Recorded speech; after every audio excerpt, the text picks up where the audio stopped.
Oh, hey, welcome back to Longbox Crusade headquarters. I'm Jared Albrecht, the yard sale artist, here with another episode of I Finished It. This is exclusively for our Crusaders Club members as a thank you for supporting us, and we do truly appreciate it. So, thank you, Crusaders Club members. On this episode of I Finished It, I'm going to be talking about Alan Wake, the novel by, I think it's Tor. Yeah, Tor published this Alan Wake novel. Yeah, we're talking about books like without pictures in them for once, like this is an actual novel.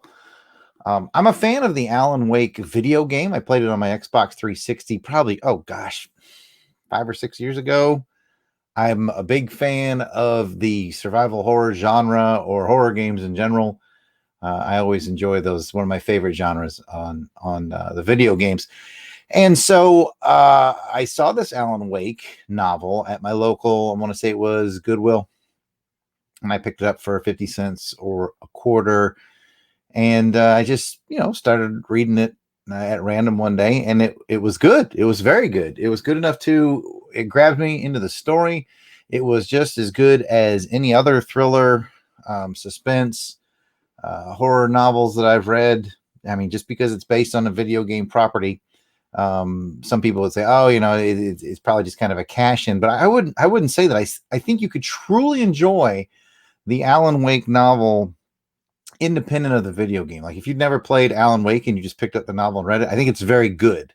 It's by Rick Burroughs. According to the information inside, this is Rick Burroughs' first novel. And I got to say, if that's true, and it's just, it's not just someone writing under a pseudonym or something, it's hard to tell in literary circles. But if that's true, then Rick did an amazing job. Going off my very old 6-year-old or maybe more, I'm not sure, memory of the game, it definitely hit all the high points in the game that I remember. In fact, there was only one strong memory of the game that I had that didn't appear in the book, but that's very minor picadillos there.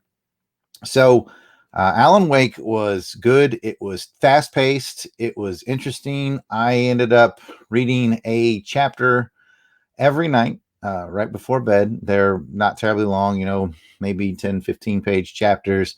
And I was enjoying it. And I would just, every night, I'd read a chapter for bed, Before you know it, I finished it. So that's Alan Wake. Again, very enjoyable. I did have the background of having played the video game several years ago. But I don't think you need that to enjoy Alan Wake, the novel. And I'm considering, because I enjoyed this one so much, and I have a friend, shout out to Brad Abraham, who collects movie adaptations.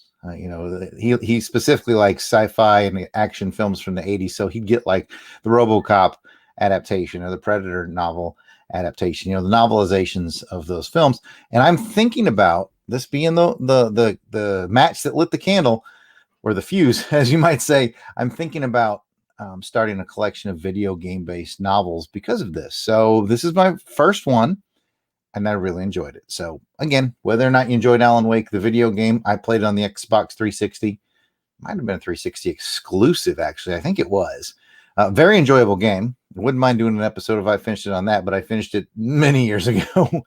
But whether or not you enjoy the game, the book was really good. So Alan Wake by Rick Burroughs, not too shabby.